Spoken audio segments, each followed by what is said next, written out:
जो आज हम मॉलिक्यूलर बेसिस ऑफ इनहेरिटेंस के पार्ट 6 की आगे से पढ़ते हैं बच्चों। Mechanism of DNA replication. Mechanism के टाइम डीएनए की ये दो स्टैंड जो होते हैं बच्चों अलग अलग हो जाते हैं। मैकेनिज्म के टाइम डीएनए की ये जो स्टैंड होते हैं बच्चों ये अलग अलग हो जाते हैं। यहाँ पर एक एंजाइम काम करता है, इसका नाम क्या होता है बच्चों? हेलिकेज। यहाँ पर जो एंजाइम काम करता है उसका नाम क्या होता है? हेलिकेज होता है। ये जो हाइड्रोजन बॉन्ड को तोड़ा जाता है, ये डीएनए के स्टैंड को ऐसे ओपन कर रहा होता है, ऐसे दो ओपन कर रहा होता है। ठीक है बच्चों, ये स्मॉल ओपनिंग दिख रही है, जो स्मॉल ओपनिंग दिख रही है बच्चों, इसमें क्या होता है? रेप्लिकेशन हो रहा होता है बच्चों। इसको कहा जाता है बच्चों रेप्लिकेशन फॉर्क कहा जाता है। जब ये नई चेन बनती है तो नई चेन बनते टाइम ऐसे लगातार बनती जाती है, इसकी डायरेक्शन क्या होती है बच्चों? 5 to 3 डायरेक्शन में ऐसे लगातार बनती जाती है बच्चों। पहले ये छोटे छोटे टुकड़ों में बनती है ना बच्चों? छोटे छोटे टुकड़ों में बनती है, फिर एक चेन होती है वो लगातार बनती है, दूसरी जो होती है वो क्या होती है? दूसरी हमेशा टुकड़ों में बनती है बच्चों, ऐसे टुकड़ों में बनती है ना बच्चों? लगातार बनती है, चेन का नाम देते हैं लीडिंग और कंटिन्यूस स्टैंड बोलते हैं। जो लगातार बनती है ऐसे बच्चों, जो लगातार बनने वाली चेन होती है उसको नाम दिया जाता है बच्चों लीडिंग और कंटिन्यूस स्टैंड बोलते हैं। और जो बच्चों जो टुकड़ों में बनती है उसको नाम दिया जाता है लैगिंग और डिसकंटिन्यूस स्टैंड बोला जाता है बच्चों। फिर हम बच्चों देखेंगे कि जो स्टैंड होता है इसको टुकड़ों में क्यों बनाते हैं बच्चों। जो स्टैंड होता है इसको टुकड़ों में क्यों बनाते हैं बच्चों?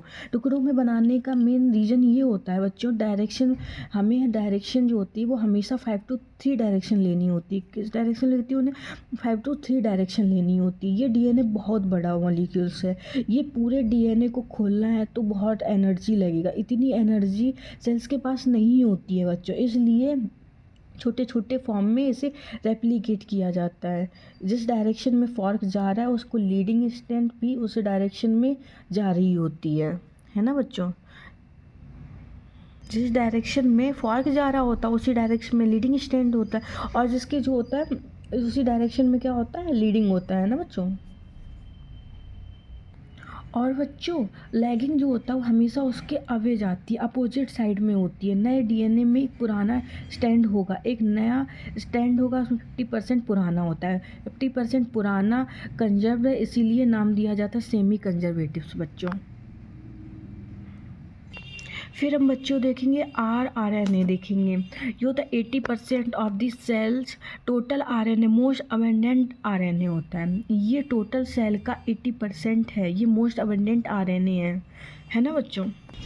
और ये most stable form of RNA होता है। जितनी भी आरएनए की बात करें हम, उसमें से ये जो होता है, ये आरएनए जो होता है वो मोस्ट स्टेबल आरएनए होता है बच्चों, है ना? फंक्शन की बात करें तो ये जो होता है फॉर्म स्ट्रक्चर ऑफ राइबोसोम्स, है ना बच्चों?